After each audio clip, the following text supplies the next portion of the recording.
Hi, I'm Dr. Chad Larson. Thanks for joining me in another episode of Keep It Real. Today I want to mention a little bit about a pretty common symptom. I hear quite a bit from patients, and I just hear it from people pretty often, and that's bloating. And it's a common symptom that is not normal. But for some people, it's so common and expected after a meal that they think that it's just normal to be bloated. And I'm telling you, it is not normal to be bloated after every meal or just randomly bloated like during the day. It's just not normal.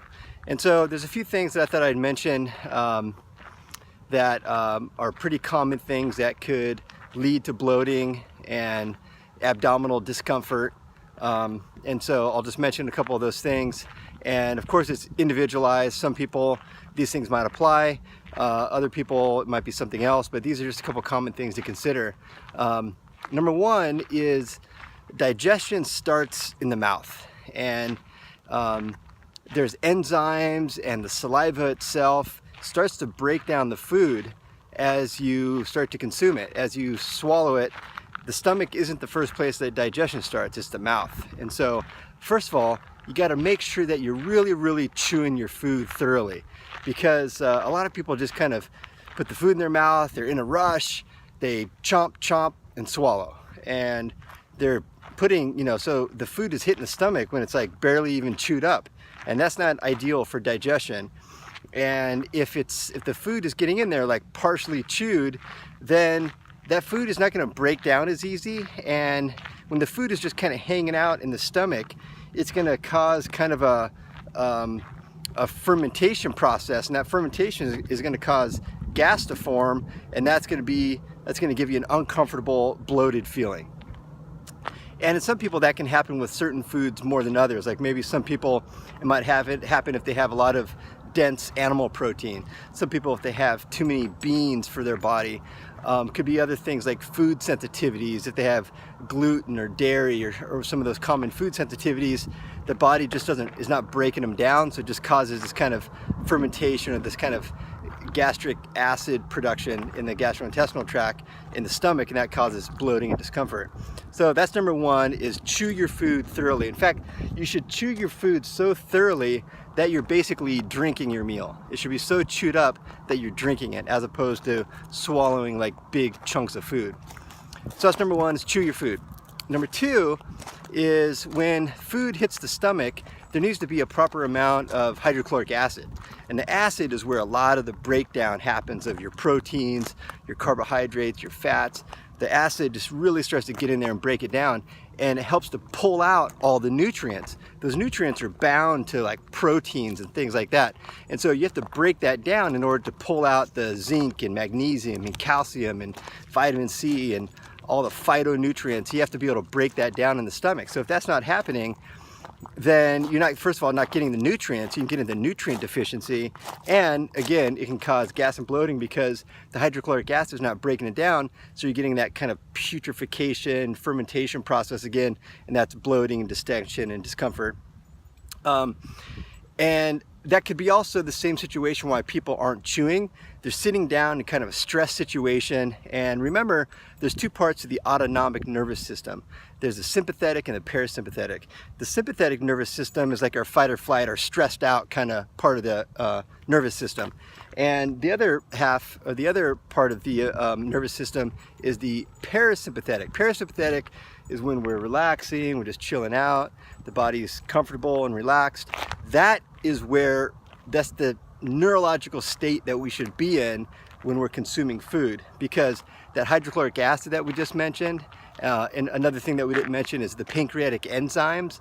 Those don't get released in a sympathetic nervous system fight or flight kind of situation.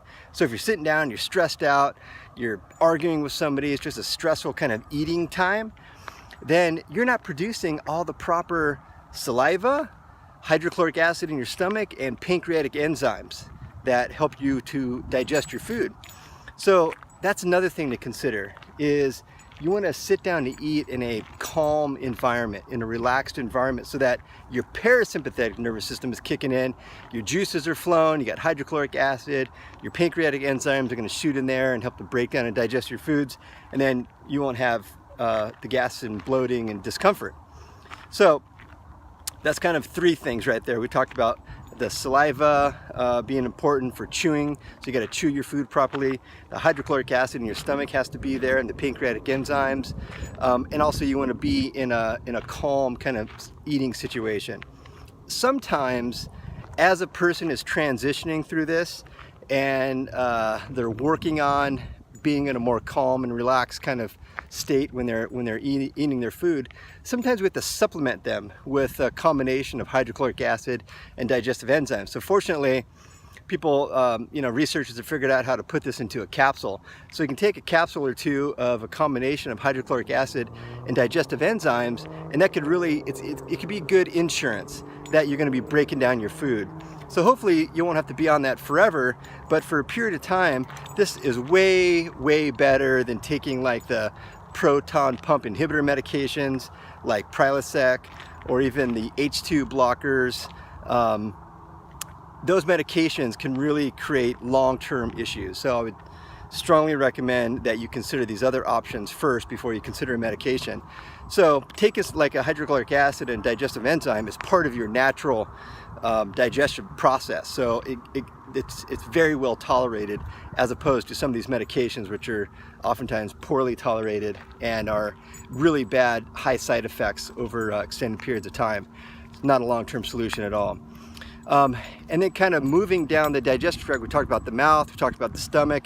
Now in the small intestine, here's where bloating oftentimes happens, is if a person has too much bacteria in their small intestine. Most of the bacteria, remember, there's about 3 to 5 pounds of bacteria in the gastrointestinal tract. Most of that is supposed to be in the colon or the large intestine. In some people, there's over colonization of some of this bacteria in the stomach, or excuse me, in the small intestine. And so when foods, particularly sugars and carbohydrates, hit the small intestine, if there's too much bad bacteria, or if there's too much sugar in the diet or too much carbohydrate in the diet, that's like fuel for that bacteria in the small intestine. So that bacteria goes, oh cool, look at all this food. It starts to use the sugar and the carbohydrate to do its thing. They eat it and they go through different processes, and part of the byproduct of this bacteria metabolizing the sugar and the carbohydrate that you just ate is gas. And gas is going to cause bloating. It's typically either hydrogen gas or methane gas, depending on what bacteria are in there. And oftentimes it's a combo of the two. You're getting a combination of hydrogen and methane gas forming. That's going to be really uncomfortable. You're going to be bloated, you're going to be distended, and you're going to have abdominal discomfort.